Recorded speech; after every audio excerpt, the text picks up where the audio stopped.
Hi friends, ಇದು ಮಸ್ತ್ ಮಗ ಚಾನೆಲ್ನ ಇಂಟರ್ನ್ಯಾಷನಲ್ ಬುಲೆಟಿನ್ ಸುತ್ತು ಜಗತ್ತು. ನಾನು ಅಮರ್ ಪ್ರಸಾದ್. ಮಿಡಲ್ ಈಸ್ಟ್ ನಲ್ಲಿ ಮತ್ತೆ ಭಯಂಕರ ಹೊಡೆದಾಟ ಆಗಿದೆ. ಗುರುವಾರ ಬೆಳ್ಳಂಬೆಳಗ್ಗೆ ಅಮೆರಿಕ ಮತ್ತು ಇರಾನ್ ಪ್ರತಿದಾಳಿ ಮಾಡಿವೆ. ಆ ಕಡೆ ಟ್ರಂಪ್ ಒಮಾನ್ ದೇಶವನ್ನ ನಾಶ ಮಾಡಬೇಕಾಗುತ್ತೆ ಅನ್ನೋ ಶಾಕಿಂಗ್ ಹೇಳಿಕೆ ಕೊಟ್ಟಿದ್ದಾರೆ. ಇತ್ತ ಭಾರತ ಕೂಡ ದೊಡ್ಡ ಯುದ್ಧಕ್ಕೆ ಅಣಿಯಾಗ್ತಿದೆ ಅನ್ನೋ ರಿಪೋರ್ಟ್ ಬಂದಿದೆ. ಭಾರತ ಅತ್ತ ಲಷ್ಕರ್ ಉಗ್ರ ಸಂಘಟನೆ ಪಾಕ್ ಮುಖ್ಯಸ್ಥ ಮುನೀರಂಗೆ ಬೆದರಿಕೆ ಹಾಕಿದೆ. ಮುನೀರ, ನಿನ್ನ ಮತ್ತು ನಿನ್ನ PM ಶಾಬಾಜ್ ಇಬ್ಬರನ್ನ ಮುಗಿಸ್ತೀವಿ ಅಂತ ಹೇಳಿ ಬೆದರಿಕೆ ಹೊಡಿದ್ದಾರೆ. ಎಲ್ಲದರ ಬಗ್ಗೆ ಕ್ವಿಕ್ ಆಗಿ ನೋಡ್ತಾ ಹೋಗೋಣ ಸ್ನೇಹಿತರೆ. ಮೊದಲು ಮಿಡಲ್ ಈಸ್ಟ್ ನಲ್ಲಿ ಆಗಿರೋ ಆತಂಕಕಾರಿ ಬೆಳವಣಿಗೆಗಳ ಬಗ್ಗೆ ನಿಮಗೆ ಹೇಳ್ಬಿಡ್ತೀವಿ. ಅಮೆರಿಕ ಇರಾನ್ ಮತ್ತೆ ಹೊಡೆದಾಡ್ಕೊಂಡಿದ್ದಾರೆ. ಗುರುವಾರ ಇರಾನ್ ಮೇಲೆ ಅಮೆರಿಕ ಮತ್ತೆ ದಾಳಿ ಮಾಡಿದೆ. ಈ ಮೂಲಕ ಕಳೆದ 3 ದಿನಗಳಲ್ಲಿ ಇರಾನ್ ಮೇಲೆ 2ನೇ ಬಾರಿಗೆ ದಾಳಿ ಮಾಡಿದಂತಾಗಿದೆ. ಈ ಬಗ್ಗೆ ಅಮೆರಿಕದ ಸೆಂಟ್ರಲ್ ಕಮಾಂಡ್ ಮಾಹಿತಿ ಕೊಟ್ಟಿದೆ.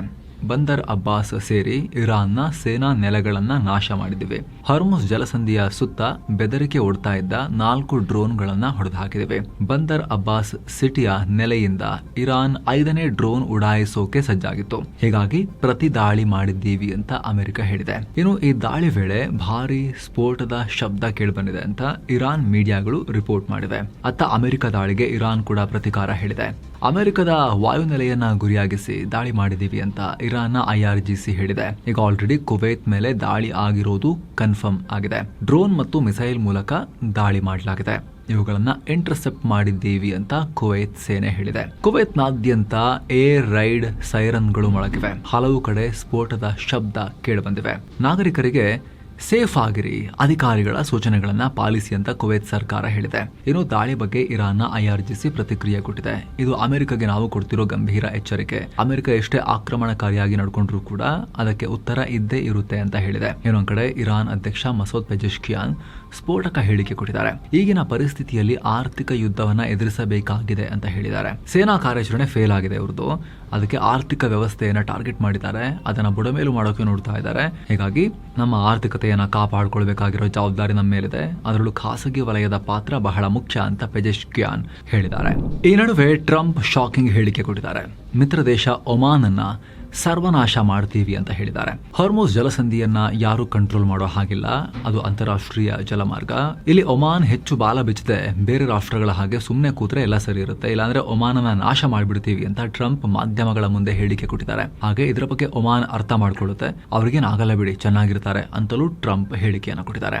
ಇರಾನ್ ಜೊತೆ ಒಮಾನ್ ಕೂಡ ಸೇರ್ಕೊಂಡು ಹಾರ್ಮುಜ್ ನಲ್ಲಿ ಹಡಗುಗಳ ಓಡಾಟದ ಮೇಲೆ ಕಂಟ್ರೋಲ್ ಸಾಧಿಸುತ್ತೆ ಅಂತ ರಿಪೋರ್ಟ್ ಆಗಿತ್ತು. ಅದಕ್ಕೆ ಟ್ರಂಪ್ ಈ ತರ ಪ್ರತಿಕ್ರಿಯೆ ಕೊಟ್ಟಿದ್ದಾರೆ. ಇನ್ನು ಇರಾನ್ ಏನಾದ್ರೂ ತನ್ನ ಎನ್ರಿಚ್ಡ್ ಯುರೇನಿಯಂ ಹಸ್ತಾಂತರ ಮಾಡಿದ್ರೆ ಅದಕ್ಕೆ ಪ್ರತಿಯಾಗಿ ಸ್ಯಾಂಕ್ಷನ್ಸ್ ತೆಗೆದು ಹಾಕ್ತೀರಾ ಅಂತ ಟ್ರಂಪ್ಗೆ ಪ್ರಶ್ನೆ ಕೇಳಲಾಗಿತ್ತು. ಅದಕ್ಕೆ ಟ್ರಂಪ್ ಸಾಧ್ಯನೇ ಇಲ್ಲ, ಸ್ಯಾಂಕ್ಷನ್ಸ್ ನಿಂದ ಇರಾನ್ಗೆ ಮುಕ್ತಿ ಕೊಡಲ್ಲ ಅಂತ ಸ್ಪಷ್ಟವಾಗಿ ಹೇಳಿದ್ದಾರೆ. ಇತ್ತ ಲೆಬನಾನ್ ನಲ್ಲಿ ಇಸ್ರೇಲ್ ತನ್ನ ಸೇನಾ ಕಾರ್ಯಾಚರಣೆಯನ್ನ ಕಂಟಿನ್ಯೂ ಮಾಡಿದೆ. ದಕ್ಷಿಣ ಲೆಬನಾನ್ ನಲ್ಲಿರೋ ಜನರಿಗೆ ಉತ್ತರಕ್ಕೆ ಹೋಗಿ ಅಂತ ವಾರ್ನಿಂಗ್ ಕೊಟ್ಟಿದೆ.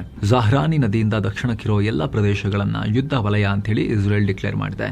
ಅಂದ್ರೆ ಇಸ್ರೇಲ್ ಲೆಬನಾನ್ ಗಡಿಯಿಂದ ಸುಮಾರು 40 ಕಿಲೋಮೀಟರ್ ಪ್ರದೇಶವನ್ನ ಕಾಂಬ್ಯಾಟ್ ಝೋನ್ ಅಂತ ಹೇಳಿದೆ. ಹಾಗೆ ಹಿಜ್ಬುಲ್ಲಾ ಉಗ್ರರು ಕದನ ವಿರಾಮ ಒಪ್ಪಂದವನ್ನ ಉಲ್ಲಂಘಿಸಿವೆ. ಹೀಗಾಗಿ ನಾವಿನ್ನೂ ಪ್ರಬಲವಾದ ದಾಳಿಯನ್ನ ಮಾಡ್ತೀವಿ ಅಂತ ಹೇಳಿ ಇಸ್ರೇಲ್ ಸೇನೆ ಎಚ್ಚರಿಸಿದೆ. ಇದರ ಬೆನ್ನಲ್ಲೇ ಇಸ್ರೇಲ್ ದಕ್ಷಿಣ ಲೆಬನಾನ್ನ ನಾಬಿ ಸಾರಿ ಅನ್ನೋ ಪ್ರದೇಶದಲ್ಲಿ ಡ್ರೋನ್ ದಾಳಿ ಮಾಡಿದೆ. ಇದರಲ್ಲಿ ಕನಿಷ್ಠ 6 ಮಂದಿ ಮೃತಪಟ್ಟಿದ್ದಾರೆ ಅಂತ ಲೆಬನಾನ್ ಮಾಧ್ಯಮಗಳು ರಿಪೋರ್ಟ್ ಮಾಡಿವೆ. ಇತ್ತ ಹಿಜ್ಬುಲ್ಲಾಗಳು ದಾಳಿ ಮಾಡಿದ್ದಾರೆ. ಇವರ ಡ್ರೋನ್ ದಾಳಿಗೆ ಇಸ್ರೇಲ್ನ ಮಹಿಳಾ ಸೈನಿಕರೊಬ್ಬರು ಮೃತಪಟ್ಟಿದ್ದಾರೆ. ಇವರಿಗೆ 20 ವರ್ಷ ವಯಸ್ಸು. ಇವರ ಜೊತೆಗೆ ಇನ್ನಿಬ್ಬರು ರಿಸರ್ವ್ ಸೈನಿಕರು ಕೂಡ ಗಾಯಗೊಂಡಿದ್ದಾರೆ ಅಂತ ಇಸ್ರೇಲ್ ಸೇನೆ ಮಾಹಿತಿ ಕೊಟ್ಟಿದೆ. ಏನು ಗಾಜಾದಲ್ಲೂ ಕೂಡ ಇಸ್ರೇಲ್ ತನ್ನ ದಾಳಿಯನ್ನ ಮುಂದುವರೆಸಿದೆ. ಇದರಲ್ಲಿ ಹಮಸ್ ಸೇನಾ ವಿಭಾಗಕ್ಕೆ ನೂತನವಾಗಿ ಅಪಾಯಿಂಟ್ ಆಗಿದ್ದ ಕಮಾಂಡರ್ ಮೊಹಮ್ಮದ್ ಒಢೆ ಅನ್ನೋನು ಮೃತಪಟ್ಟಿದ್ದಾನೆ. ಈತನ ಸಾವಿನಿಂದ ಹಮಸ್ಗೆ ದೊಡ್ಡ ಪೆಟ್ಟು ಬಿದ್ದಿದೆ ಅಂತ ಇಸ್ರೇಲ್ ಸೇನೆ ಹೇಳ್ಕೊಂಡಿದೆ. ಯಾಕಂದ್ರೆ ಹಮಸ್ ಸಂಘಟನೆಯ ಕಾರ್ಯಾಚರಣೆಗಳ ಸಾಮರ್ಥ್ಯ ಹೆಚ್ಚಿಸೋಕೆ ಮತ್ತೆ ಅದನ್ನೆಲ್ಲ ಕಟ್ಟಿ ನಿಲ್ಲಿಸೋಕೆ ಅಂತ ಹೆಲ್ಪ್ ಮಾಡ್ತಾ ಇದ್ದ.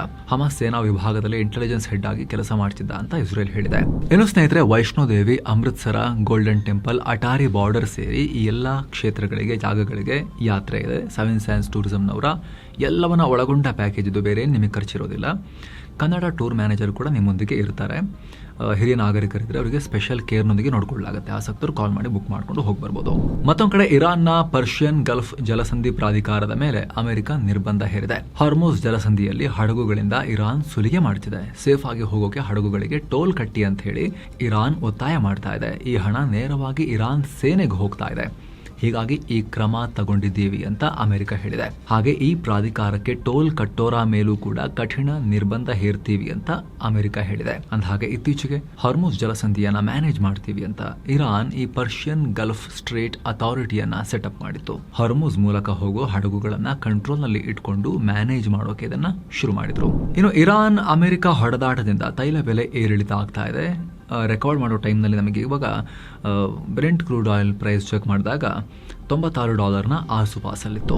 ಇತ್ತ ಭಾರತ ತನ್ನ ಸೇನೆಯನ್ನ ದೊಡ್ಡ ಯುದ್ಧಕ್ಕೆ ತಯಾರು ಮಾಡ್ತಾ ಇದೆ ಅನ್ನೋ ರಿಪೋರ್ಟ್ ರಿಲೀಸ್ ಆಗಿದೆ. ಲಂಡನ್ ಮೂಲದ international institute of strategic studies IISS ಈ ರಿಪೋರ್ಟ್ ಅನ್ನ ರಿಲೀಸ್ ಮಾಡಿದೆ. ಅಣ್ವಸ್ತ್ರ ಹೊಂದಿರೋ ಪಾಕ್ ಚೈನಾ ಜೊತೆಗಿನ ಗಡಿ ವಿವಾದ ಹಿನ್ನೆಲೆಯಲ್ಲಿ ಭಾರತ ಸೇನಾ ಚಟುವಟಿಕೆ ಜಾಸ್ತಿ ಮಾಡಿದೆ. ಅಣು ಯುದ್ಧ ದೂರದ ಮಾತು, ಹೀಗಾಗಿ ದೊಡ್ಡ ಮಟ್ಟದ ಸಾಂಪ್ರದಾಯಿಕ ಯುದ್ಧಕ್ಕೆ ತಯಾರಿ ನಡೆಸ್ತಾ ಇದೆ ಅಂತ ರಿಪೋರ್ಟ್ ಹೇಳಿದೆ. ಅಲ್ಲದೆ ಮುಂದೇನಾದ್ರೂ ಪಾಕ್ ಜೊತೆ ಸಾಂಪ್ರದಾಯಿಕ ಯುದ್ಧ ನಡೆದ್ರೆ ಅದು ಕೇವಲ ಗಡಿಗೆ ಮಾತ್ರ ಸೀಮಿತವಾಗಿರುತ್ತೆ, ಅದು ಇಡೀ ಜಗತ್ತಿಗೆ ಹರಡಲ್ಲ ಅಂತ ರಿಪೋರ್ಟ್ ಹೇಳಿದೆ.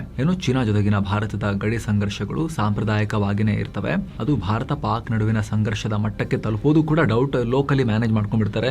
ಸಣ್ಣ ಪುಟ್ಟ ಹೊಡೆದಾಟ ಆದ್ರೂ ಕೂಡ ಅಲ್ಲಿಗೆ ಮಾತ್ರ ಸೀಮಿತ ಆಗಿರುತ್ತೆ ಅಂತ ಈ ರಿಪೋರ್ಟ್ ಹೇಳಿದೆ. ಹೇಗಿದ್ರೂ ಕೂಡ ಚೀನಾ ಪಾಕ್ ಗಡಿಗಳಲ್ಲಿ ಭಾರತ ಸದಾ ತನ್ನ ಸೇನೆಯನ್ನ ಸನ್ನದ್ಧ ಸ್ಥಿತಿಯಲ್ಲಿ ಇಡ್ತಾ ಇದೆ. ಮಿಲಿಟರಿ ಮೇಲೆ ಜಾಸ್ತಿ ಖರ್ಚು ಮಾಡ್ತಾ ಇದೆ. ಇಲ್ಲಿ ಸಿಚುವೇಶನ್ ಯಾವ ತರ ಇದೆ ಅಂತ ಹೇಳಿದ್ರೆ, ಭಾರತ ಮತ್ತು ಚೀನಾ ಪಾಕ್ ನಡುವೆ ಯುದ್ಧ ನಡೀತಿಲ್ಲ, ಹಾಗಂತ ಶಾಂತಿನೂ ಇಲ್ಲ, ಆ ರೀತಿ ವಾತಾವರಣ ಇದೆ ಅಂತ ಹೇಳಿ ರಿಪೋರ್ಟ್ ಹೇಳಿದೆ.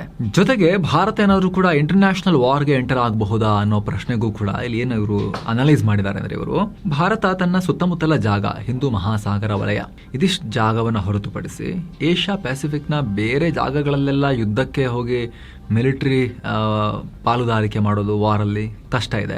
ಉದಾಹರಣೆಗೆ ತೈವಾನ್ ವಿಚಾರದಲ್ಲಿ ಅಮೆರಿಕ ಚೀನಾ ನಡುವೆ ಯುದ್ಧ ಆದ್ರೆ ಭಾರತ ಅದರಿಂದ ದೂರ ಇರೋಕೆನೆ ಬಯಸುತ್ತೆ. ಅಲ್ಲೆಲ್ಲ ಹೋಗಿ ಭಾರತ ಮಿಲಿಟರಿಲಿ ಇನ್ವಾಲ್ವ್ ಆಗಲ್ಲ ಅಂತ ಈ ರಿಪೋರ್ಟ್ ಅಂದಾಜು ಮಾಡಿದೆ. ಜೊತೆಗೆ ಭಯೋತ್ಪಾದನಾ ವಿರುದ್ಧ ದಾಳಿಗಳಿಗೆ ಭಾರತದ ಪ್ರತಿಕ್ರಿಯೆ ಬರ್ತಾ ಸ್ಟ್ರಾಂಗೇ ಆಗ್ತಾ ಬರ್ತಾ ಇದೆ. 2016, 19, 2025 ನಡೆದ ಪ್ರತಿ ಉತ್ತರಗಳೇನಿದೆ ಪಾಕಿಸ್ತಾನಕ್ಕೆ ನಾವು ಕೊಟ್ಟಿರೋದು, ಅದರಲ್ಲಿ ಏಟಿನ ಪ್ರಮಾಣವನ್ನು ಜಾಸ್ತಿ ಮಾಡ್ತಾನೆ ಭಾರತ ಹೋಗಿದೆ.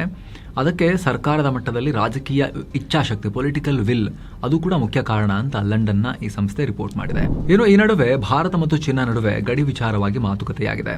ಚೀನಾ ರಾಜಧಾನಿ ಬೀಜಿಂಗ್ನಲ್ಲಿ ಗಡಿ ಸಮಾಲೋಚನೆ ಮತ್ತು ಸಮನ್ವಯ ಕಾರ್ಯವಿಧಾನ WMCC ಮೀಟಿಂಗ್ ಆಗಿದೆ. ಪೂರ್ವ ಲಡಾಖ್ನ LAC ಗಡಿ ಭಾಗದಲ್ಲಿ ಈಗಿರೋ ಸ್ಥಿತಿ ಬಗ್ಗೆ ರಿವ್ಯೂ ಮಾಡಲಾಗಿದೆ. ಈ ಸಭೆಯಲ್ಲಿ ಭಾರತದ ಪರವಾಗಿ ವಿದೇಶಾಂಗ ಇಲಾಖೆಯ ಜಾಯಿಂಟ್ ಸೆಕ್ರೆಟರಿ ಸುಜಿತ್ ಘೋಷ್ ನೇತೃತ್ವವನ್ನ ವಹಿಸಿದ್ರು. ಲಷ್ಕರ್ ಉಗ್ರ ಸಂಘಟನೆ ನೇರವಾಗಿ ಪಾಕಿಸ್ತಾನಕ್ಕೆ ಮತ್ತು ಪಾಕ್ನ ಮುಲ್ಲಾ ಜನರಲ್ ಮುನೀರಂಗೆ ಬೆದರಿಕೆ ಹಾಕಿದ್ದಾರೆ. ಇವಾಗ ಮುನೀರನನ್ನ ಮತ್ತು ಪಾಕಿಸ್ತಾನದ PM ಶಹಬಾಜ್ ಇಬ್ಬರನ್ನು ಮುಗಿಸ್ತೀವಿ ಅಂತ ಹೇಳಿದ್ದಾರೆ. ಕಾರಣವಾಗಿರುವುದು ಇಸ್ರೇಲ್. ಇತ್ತೀಚೆಗೆ ಇಸ್ರೇಲ್ಗೆ ಮಾನ್ಯತೆ ಕೊಡಬೇಕು ಅಂತ ಟ್ರಂಪ್ ತಮ್ಮ ಫೇವರಿಟ್ ಫೀಲ್ಡ್ ಮಾರ್ಷಲ್ ಮುನೀರಂಗೆ ಒತ್ತಾಯ ಮಾಡಿದ್ರು. ಅಣ್ಣ ತಮ್ಮ ಅನ್ಕೊಂಡು ಅಬ್ರಹಾಮಿಕ್ ಅಕಾರ್ಡ್ ಮಾಡ್ಕೊಳ್ಳಿ ಅಂತ ಹೇಳಿದ್ರು. ಅದಕ್ಕೆ ಈಗ ಲಷ್ಕರ್ ಉಪಮುಖ್ಯಸ್ಥ ಸೈಫುಲ್ಲಾ ಖಜೂರಿ ಪ್ರತಿಕ್ರಿಯೆ ಕೊಟ್ಟಿದ್ದಾನೆ. ಯಾವೊಬ್ಬ ಮುಸ್ಲಿಂ ರಾಜ ಅಥವಾ ನಾಯಕ ಇಸ್ರೇಲ್ ಜೊತೆ ಕೈ ಜೋಡಿಸಬಾರ್ದು. ಒಂದು ವೇಳೆ ಇಸ್ರೇಲ್ ದೇಶವನ್ನು ಒಪ್ಕೊಂಡ್ರೆ ಅವ್ರನ್ನ ಮುಗಿಸ್ಬಿಡ್ತೀವಿ, ನಾಶ ಮಾಡ್ತೀವಿ ಅಂತ ಹೇಳಿದ್ದಾರೆ. ಅಷ್ಟು ಮಾತ್ರ ಅಲ್ಲ, ಉಗ್ರ ಇನ್ನೂ ಮಾತಾಡಿದ್ದಾನೆ. ಇಸ್ರೇಲ್ ದೊಡ್ಡ ಉಗ್ರ ರಾಷ್ಟ್ರ, ಅವ್ರು ಯಾರು ಕೂಡ ಮುಸ್ಲಿಂ ರಾಷ್ಟ್ರಗಳು ಅವ್ರನ್ನ ಒಪ್ಕೋಬಾರ್ದು. ಮುಂಚೆ ಅವರು ದೂರ ಇದ್ರು, 4000 ಕಿಲೋಮೀಟರ್ ದೂರ ಇದ್ರು, ಈಗ ಬರೀ 400 ಕಿಲೋಮೀಟರ್ ಅಂತರದಲ್ಲಿದ್ದಾರೆ. ಅವ್ರನ್ನ ಹೊಡೆಯೋಕೆ ನಾವು ತುಂಬ ಹತ್ತಿರದಲ್ಲಿದ್ದೀವಿ, ಎಲ್ಲ ಟೆಕ್ನಾಲಜಿ ಸಂಪನ್ಮೂಲ ನಮ್ಮ ಹತ್ರ ಇದೆ ಈಗ ಪಾಕಿಸ್ತಾನದ ಹತ್ರ ಅಂತ ಉಗ್ರ ಬಾಯ್ ಹೊಡ್ಕೊಂಡಿದ್ದಾನೆ. ಇತ್ತ ಬಾಂಗ್ಲಾದಲ್ಲಿ ಬಕ್ರೀದ್ ಹಬ್ಬಕ್ಕೆ ಡೊನಾಲ್ಡ್ ಟ್ರಂಪ್ ಅನ್ನ ಬಲಿ ಕೊಡೋಕೆ ತಯಾರಿ ನಡೆದಿತ್ತು. ಕಡೆ ಕ್ಷಣದಲ್ಲಿ ಡೊನಾಲ್ಡ್ ಟ್ರಂಪ್ ಜೀವ ಉಳಿದಿದೆ. ಅಮೆರಿಕ ಅಧ್ಯಕ್ಷ ಡೊನಾಲ್ಡ್ ಟ್ರಂಪ್ ಅಲ್ಲ, ಅವ್ರನ್ನೆಲ್ಲ ಬಲಿ ಕೊಡೋಕ್ಕಾಗತ್ತಾ ಇದಕ್ಕೆ? ಇದು ಬಕ್ರೀದ್ನ ಕೋಣದ ಹೆಸರಿದು, ಅದನ್ನು ತಗೊಂಬಂದಿದ್ರು. ಕೋಣಕ್ಕೆ ಡೊನಾಲ್ಡ್ ಟ್ರಂಪ್ ಅಂತ ಹೆಸರಿಟ್ಟು ಅದನ್ನು ತಗೊಂಬಂದಿದ್ರು. 700 kg ತೂಕದ ದೈತ್ಯ ಡೊನಾಲ್ಡ್ ಟ್ರಂಪ್ ಕೋಣ ಆಯ್ತ, ಸರಿಯಾಗಿ ದೇಹ ಬೆಳೆಸ್ಕೊಂಡಿದ್ದ ಆಯ್ತ. ಮೈ ಬಣ್ಣ ಕ್ರೀಮ್ ಕಲರ್ನಲ್ಲಿದ್ದು ಮೂಗು ಪಿಂಕ್ ಆಗಿತ್ತು. ತಲೆ ಮೇಲೆ ಅಮೆರಿಕ ಅಧ್ಯಕ್ಷ ಟ್ರಂಪ್ ಇರೋ ಥರವೇ ಹೊಂಬಣ್ಣದ ಕೂದಲೆಲ್ಲ ಇತ್ತು ಈತನಿಗೆ. ಅದಕ್ಕೆ ಇದರ ಮಾಲೀಕ ಡೊನಾಲ್ಡ್ ಟ್ರಂಪ್ ಅಂತ ಈ ಕೋಣಕ್ಕೆ ಹೆಸರಿಟ್ಟಿದ್ರು. ಸೋಷಿಯಲ್ ಮೀಡಿಯಾದಲ್ಲೂ ಕೂಡ ಟ್ರಂಪ್ ಸಿಕ್ಕಾಪಟ್ಟೆ ವೈರಲ್. ಟ್ರಂಪ್ ಯಾವಾಗಲೂ ಕೂಡ ವೈರಲ್ ಅಲ್ವಾ, ಈ ಕೋಣ ಟ್ರಂಪ್ ಕೂಡ ಸೋಷಿಯಲ್ ಮೀಡಿಯಾದಲ್ಲಿ ಫುಲ್ ವೈರಲ್. ಆದರೆ ಕಡೆ ಗಳಿಗೆಯಲ್ಲಿ ಬಾಂಗ್ಲಾ ಸರ್ಕಾರಕ್ಕೆ ಏನು ಅನಿಸ್ತಾ ಗೊತ್ತಿಲ್ಲ, ರಿಯಲ್ ಡೊನಾಲ್ಡ್ ಟ್ರಂಪ್ ಅಮೆರಿಕ ಅಧ್ಯಕ್ಷ ರೊಚ್ಚಿಗೆದ್ದು ಬಿಟ್ರೆ, ಗದಾ ಪ್ರಹಾರ ಮಾಡಿಬಿಟ್ರೆ ತಲೆ ಮೇಲೆ ನಮಗೆ ಅಂಥೇಳಿ ಗಾಬರಿಯಾಗಿ ಲಾಸ್ಟ್ ಮೂಮೆಂಟಲ್ಲಿ ಪಾಪರಿ ಈ ಡೊನಾಲ್ಡ್ ಟ್ರಂಪ್ ಕೋಣ ಇದು ಮರಿ ಸಣ್ಣದ್ರಿ ಇದನ್ನು ಸಾಕ್ಬೋದ್ರಿ ಅಂಥೇಳಿ ಬಾಂಗ್ಲಾ ಸರ್ಕಾರ ಮಧ್ಯ ಪ್ರವೇಶ ಮಾಡಿ ಆ ಕೋಣವನ್ನು ಕಾಪಾಡಿದೆ. ಝೂಗ್ ಬಿಟ್ಟಿದ್ದಾರೆ ತಗೊಂಡೋಗೋದನ್ನೀಗ. ಗುಜರಾತ್ನಲ್ಲಿ ಶಂಕಿತ ಎಬೋಲಾ ವೈರಸ್ ಪತ್ತೆಯಾಗಿದೆ. ಶಂಕಿತ, ಕನ್ಫರ್ಮ್ ಇಲ್ಲ ಇನ್ನೂ ಕೂಡ. ಆಫ್ರಿಕಾ ಬಾಂಗ್ಲಾಗೆ ಹೋಗಿ ಬಂದಿದ್ದ 37 ವರ್ಷದ ಅಮುರಿ ಲೋಕುಲಾ ಅನ್ನೋ ವ್ಯಕ್ತಿಗೆ ವೈರಸ್ ಲಕ್ಷಣ ಕಾಣಿಸ್ಕೊಂಡಿದೆ. ಈಗ ಅವ್ರನ್ನ ಕ್ವಾರಂಟೈನಲ್ಲಿ ಇಡಲಾಗಿದೆ. ಸ್ಯಾಂಪಲ್ನ ಟೆಸ್ಟಿಗೆ ಕಳಿಸಲಾಗಿದೆ. ಬೆಂಗಳೂರಲ್ಲೂ ಕೂಡ ಹಾಗೆ ಆಗಿತ್ತು. ಆಮೇಲೆ ರಿಸಲ್ಟ್ ಬಂದಾಗ ನೆಗೆಟಿವ್ ಬಂದಿತ್ತಲ್ಲ, ಇಲ್ಲೂ ಕೂಡ ನೋಡ್ಬೇಕು ಏನಾಗುತ್ತೆ ಅಂತ ಹೇಳಿ. ಸೊ ಫ್ರೆಂಡ್ಸ್, ಇದಾಗಿತ್ತು ಇವತ್ತಿನ ಜಗತ್ತಿನ ಸುತ್ತಾಟ. ಸ್ನೇಹಿತರೆ, ಕಡೆಯದಾಗಿ ನಿಮ್ಮಲ್ಲಿ ಒಂದು ರಿಕ್ವೆಸ್ಟ್. ಆಸಕ್ತ ವೀಕ್ಷಕರು, ನಮ್ಮ ವರ್ಕ್ ನಿಮಗೆ ಇಷ್ಟ ಆಗ್ತಾ ಇದ್ರೆ ವಿಡಿಯೋ ಕೆಳಗಡೆ ಇರೋ ಜಾಯಿನ್ ಬಟನ್ ಮೂಲಕ ಮಸ್ತ್ ಮಗ ಚಾನಲ್ನ ಮೆಂಬರ್ ಆಗ್ಬೋದು, ನೀವು ಸದಸ್ಯರಾಗ್ಬೋದು. ಆಗ ಸದಸ್ಯರಿಗೆ ಮಾತ್ರ ಮೀಸಲಾಗಿರೋ ವಿಶೇಷ ವೀಡಿಯೋಸನ್ನು ನೋಡೋಕೆ ಶುರು ಮಾಡ್ಬೋದು. ಹಾಗೆ ಹಲವಾರು ವೀಡಿಯೋಗಳು ಎಲ್ಲರಿಗೆ ಸಿಗೋಕ್ಕಿಂತ ಮುಂಚೆ ಮೆಂಬರ್ಸಿಗೆ ಫಸ್ಟ್ ಸಿಗುತ್ತೆ. ಆ ಬೆನಿಫಿಟ್ ಕೂಡ ಸಿಗುತ್ತೆ. ಎಲ್ಲಕ್ಕಿಂತ ಮುಖ್ಯವಾಗಿ ಅದು ನೀವು ನಮಗೆ ಕೊಡೋ ಅತಿ ದೊಡ್ಡ ಬೆಂಬಲ ಕೂಡ ಆಗಿರುತ್ತೆ. ಆಸಕ್ತರು ಚೆಕ್ ಮಾಡಿ ಸ್ನೇಹಿತರೆ ಜಾಯಿನ್ ಬಟನ್. ಮತ್ತೆ ಭೇಟಿ ಆಗ್ತಿರೋಣ. ನಮಸ್ಕಾರ.